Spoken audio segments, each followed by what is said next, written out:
Welcome to episode 2 of Traveling with Wine, the series where we don't actually travel anywhere because we're not allowed. Instead, we taste wine and pretend that we are in that destination. My name is Angela. This is my brother Anthony. In this episode, we're traveling to California, specifically Napa Valley. Let's go.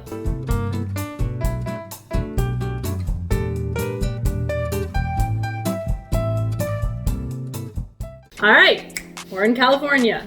So Napa Valley first became really famous for making wine in 1976 with the Judgment of Paris. So the Judgment of Paris all started with a gentleman named Steven Spurrier, and he decided to collect France's top tasters and have them judge France's top wines versus California's top wines blindly. In the end of the tastings, a lot of the California wines actually came out on top, and it surprised a lot of the French winemakers and French tasters in that time.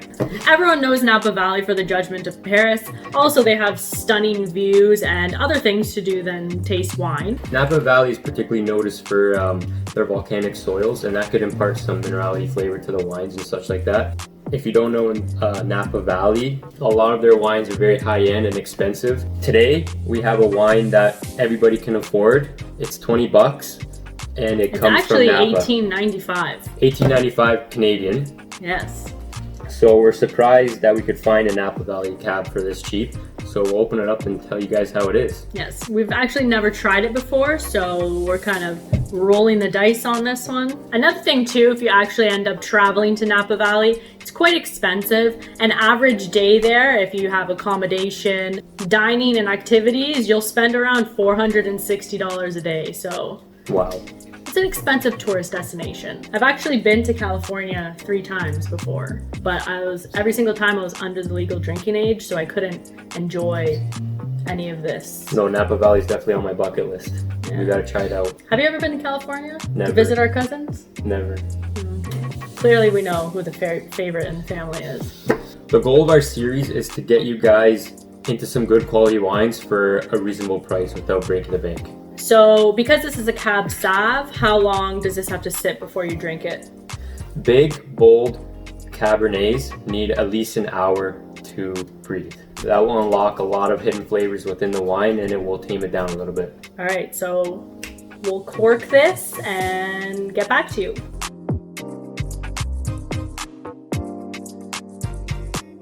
So we don't know much about the bread and butter vineyard. They don't tell you much about how they started on their website, but what we do know is that this Cab Sauv is fairly new because their first vintage was a 2016, and the bottle we have here is a 2018. In Napa Valley, the most popular grape grown is Cab Sauv. Actually, 40% of the grapes harvested in Napa Valley are Cab Sauv.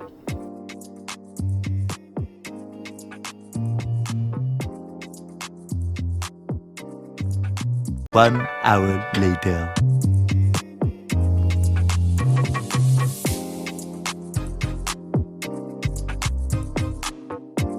All right, so it's been an hour. I'm really excited to try this wine just because the first wine, I don't even know if it's a good wine, but the first red wine that I tried was actually a Cab Sauv from California.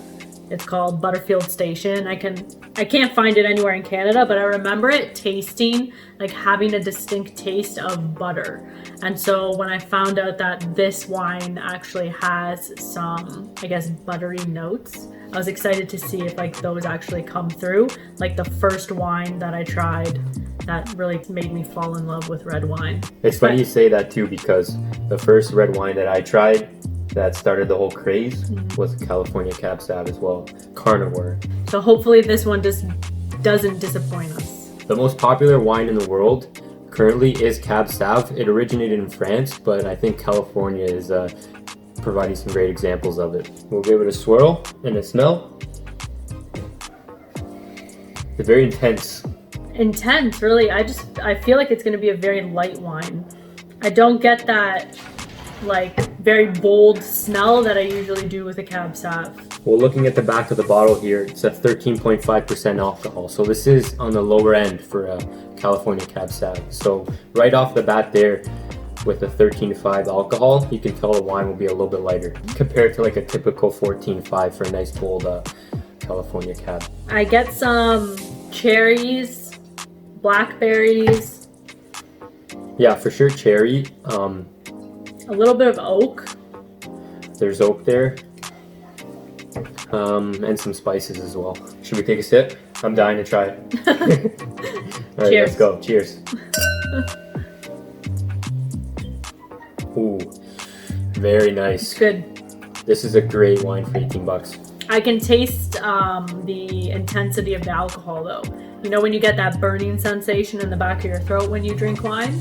That means that the alcohol content, I guess, is higher, but I don't know, maybe like something else causes that intensity, or like the acidity of the wine, like you can really taste it in your throat. I do get that little bit of a tingle in the back of your throat. Right away, the first and the strongest note I get is vanilla and oak. This is, if you like oaky wines, this is a great example. It almost has a minty finish.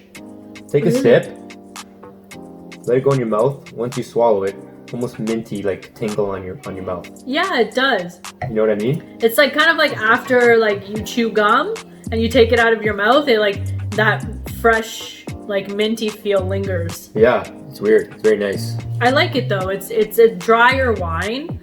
It's not very fruit forward. I do taste a little bit of wet gravel. Wet gravel, yes, but it is a super oaky wine. Some people aren't fans of that. They like to see more complexity and fruit show, but to me, I love oaky cabs from California. One of my favorite. Yeah, there is a little bit of vanilla flavor too, so that kind of like makes it, I think that's like the strongest sweet note. Yeah, the vanilla for sure, and black cherries. If you want to have this wine to go with your dinner, we would recommend a grilled meat, steak, ribeye. The Bread and Butter Winery actually recommends you have this with a blue cheese burger or a mushroom pizza. Like usually you can't get a Napa Valley wine for under $20. Like it's a rare find, and this one, like for the price range, it's a really good wine. Yeah, for us being in Ontario, we have to buy our liquor from government regulated liquor stores. We do have a great selection, but to find a Napa Valley Cab Sav is really hard to find a great one under 30 bucks. If you're interested in try a Napa Valley wine, this gets your foot in the door for sure. Yeah, it's a great place to start. On the show, we rate wines at 10. The last one we tried was a 9 out of 10. Just because this wine is dominated by oak, I'm gonna be a little harsh on it.